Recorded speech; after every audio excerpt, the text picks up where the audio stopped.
Hello everyone, कैसे हैं आप लोग। तो आज का हमारा टॉपिक है समाज, संस्कृति एवं व्यक्तित्व। इस टॉपिक से हमारा 120 क्वेश्चंस हो गए हैं और अब हम 121 क्वेश्चंस नंबर सीरीज लेकर आए हुए हैं। और हमारी सीरीज ये बीच में छूट गई थी, लेकिन अब हम इसे कंटिन्यू करते हैं। तो हमारा 121 नंबर क्वेश्चन है, निम्नांकित में से कौन सी अवधारणा संस्कृति के भौतिक पक्ष को उजागर करती है। ए ऑप्शन है धर्म, बी ऑप्शन है सभ्यता, सी ऑप्शन है नैतिकता, डी ऑप्शन है समाजीकरण। तो इसका राइट आंसर क्या हो जाएगा। इसका राइट आंसर हो जाएगा सभ्यता। जो आपका ये सभ्यता है ये आपका संस्कृति के भौतिक पक्ष को उजागर करती है। तो 121 का बी ऑप्शन हमारा राइट हो जाएगा। हम आते हैं फिर 122 क्वेश्चन नंबर पर, भौतिक संस्कृति के प्रमुख तत्व को चिन्हित करें। ए ऑप्शन है धर्म एवं व्यवस्था, बी ऑप्शन है विज्ञान एवं तकनीक, सी ऑप्शन है प्रथाएं एवं परंपरा, डी ऑप्शन है जनरीतियाँ। तो ये क्या पूछ रहे हैं क्वेश्चन, ये क्वेश्चन पूछ रहे हैं भौतिक संस्कृति के प्रमुख तत्व। तो भौतिक संस्कृति के प्रमुख तत्व क्या है हमारा, ये विज्ञान एवं जो तकनीक है ये हमारे भौतिक संस्कृति के प्रमुख तत्व हैं। और ये जो धर्म एवं व्यवस्था, प्रथाएं एवं परंपरा और ये जनरीतियाँ, ये जो हैं हमारे अभौतिक संस्कृति के प्रमुख तत्व हैं। तो इस तरह से 122 का बी ऑप्शन हमारा राइट हो जाएगा। फिर हम चलते हैं 123 नंबर क्वेश्चन पर, निम्नलिखित में से कौन से भौतिक संस्कृति के उदाहरण हैं।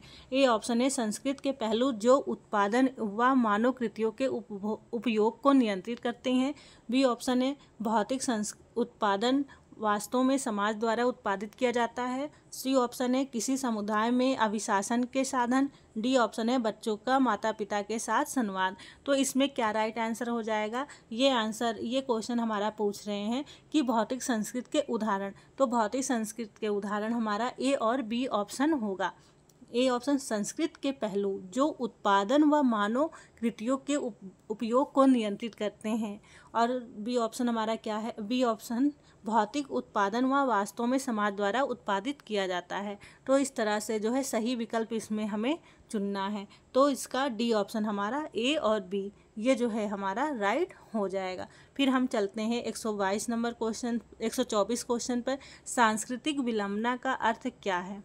जो सांस्कृतिक विलंबना है उसे किसे कहा जाता है का अर्थ ये पूछा। तो ए ऑप्शन है दो समाजों की संस्कृति के मध्य विलंबना, बी ऑप्शन है भौतिक और अभौतिक संस्कृति के मध्य विलंबना, सी ऑप्शन है भूत और वर्तमान संस्कृतियों के मध्य विलंबना, डी ऑप्शन है पश्चिमी और पूर्वी संस्कृतियों के मध्य विलंबना।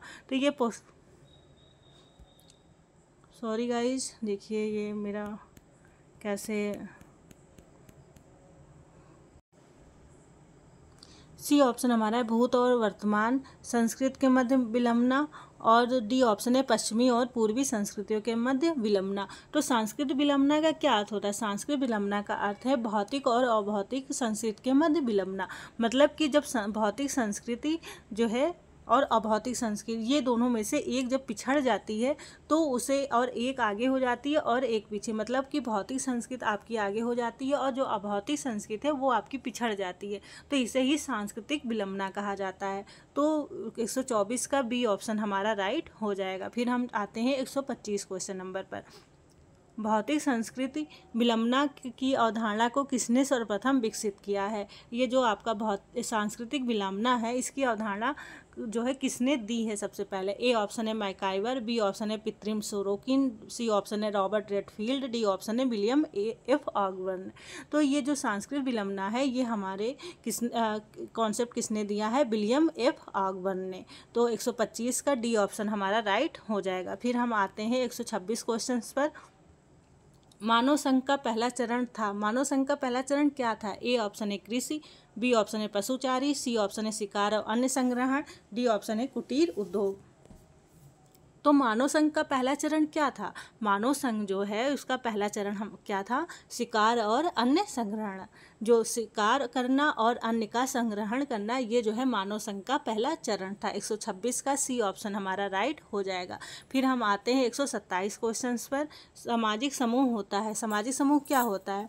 सामाजिक पारस्परिक क्रिया पद्धति, ए ऑप्शन। बी ऑप्शन है लोगों का जमावड़ा, सी ऑप्शन है उद्देश्य के लिए लोगों का संगठन, डी ऑप्शन है लोगों का संघ। तो इसका राइट आंसर क्या हो जाएगा? इसका राइट आंसर हो जाएगा सामाजिक पारस्परिक क्रिया पद्धति। जो सामाजिक समूह होता है वो जो है सामाजिक पारस्परिक क्रिया पद्धति जो है ए ऑप्शन हमारा राइट हो जाएगा।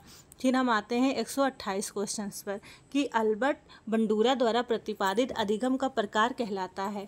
ए ऑप्शन है सक्रिय अधिगम, बी ऑप्शन है प्रेक्षणात्मक अधिगम, सी ऑप्शन है अंतर्दृष्टि अधिगम, डी ऑप्शन है अनुभवजन्य अधिगम। तो अल्बर्ट बंडूरा द्वारा प्रतिपादित अधिगम का प्रकार क्या कहलाता है? प्रेक्षणात्मक अधिगम। जो प्रेक्षणात्मक अधिगम है ये जो है अल्बर्ट बंडूरा द्वारा प्रतिपादित है। तो 128 का बी ऑप्शन हमारा राइट हो जाएगा। फिर हम आते हैं 129 क्वेश्चंस पर। कक्ष में संप्रेषण परस्पर संप्रेषण है। ए ऑप्शन है शिक्षक शिक्षक के मध्य, बी ऑप्शन है शिक्षक विद्यार्थियों के मध्य, सी ऑप्शन है विद्यार्थियों के मध्य, डी ऑप्शन है उपरोक्त में से कोई नहीं। तो जो कक्ष संप्रेषण होता है यह परस्पर किसके मध्य होता है? यह होता है शिक्षक और विद्यार्थियों के मध्य। 129 का बी ऑप्शन हमारा जो है राइट हो जाएगा। फिर हम आते हैं 130 क्वेश्चन पर। निम्न में से कौन सी विशेषता समाज से संबंधित नहीं है?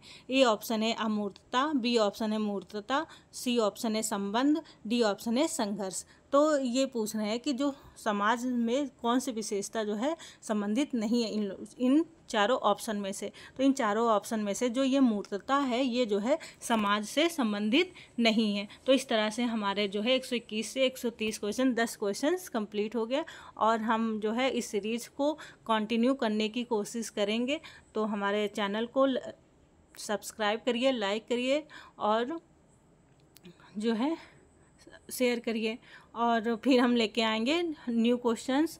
तो बने रहिए हमारे यूट्यूब चैनल पर और अपनी तैयारी को और भी ज़्यादा बूस्ट करते रहिए। यूपी पीजीटी, बिहार पीजीटी और नेट जीआरएफ के एग्ज़ाम्स बस होने ही वाले हैं। तो अपनी तैयारियों को, और ये एग्ज़ाम्स कब होंगे ये तो पता नहीं, लेकिन तब भी हम अपनी तैयारी को जारी रखेंगे ताकि हम कोई भी चीज़ें मिस ना करें और उस चीज़ को और भी ज़्यादा मजबूत करें ताकि हमारा जो है एग्ज़ाम में प्रदर्शन बहुत ही अच्छा हो। तो इस तरह से जो है वीडियो देखने के लिए थैंक यू।